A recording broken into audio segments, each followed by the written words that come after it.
ईमानदार लकड़हारा की कहानी। बहुत समय पहले की बात है। एक गांव में एक गरीब लकड़हारा अपने परिवार के साथ रहता था। वह रोज सुबह गांव के समीप स्थित जंगल में जाकर लकड़ियां काटता और उसे बाजार में बेचकर पैसे कमाता था। इस तरह उसकी और उसके परिवार की गुजर बसर चल रही थी।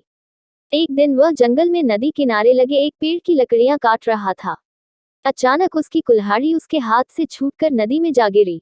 नदी गहरी थी, जिसमें उतरकर कुल्हाड़ी निकाल पाना लकड़हारे के लिए संभव नहीं था।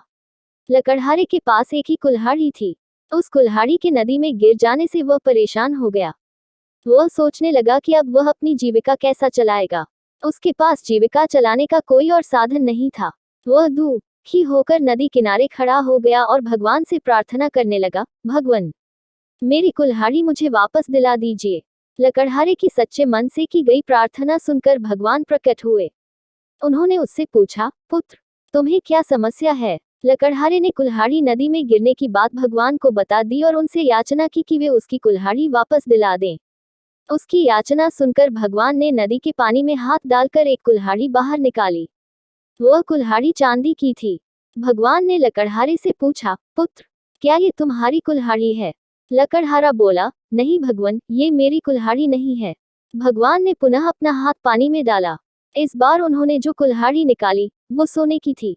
उन्होंने लकड़हारे से पूछा, पुत्र, क्या ये तुम्हारी कुल्हाड़ी है? लकड़हारा बोला, नहीं भगवान, ये मेरी कुल्हाड़ी नहीं है। भगवान बोले, इसे अच्छी तरह से देख लो, ये सोने की कुल्हाड़ी है। क्या वास्तव में ये तुम्हारी नहीं है? नहीं भगवान, लकड़हारा बोला, सोने की इस कुल्हाड़ी से लकड़ियां नहीं कटती। ये मेरे किसी काम की नहीं है। मेरी कुल्हाड़ी तो लोहे की है।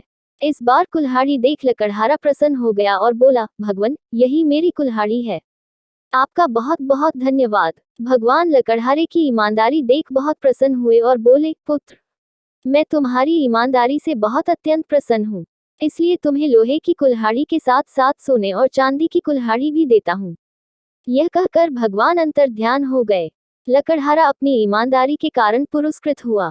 सीख, सदा ईमानदार रहें। ईमानदारी सदा सराही जाती है।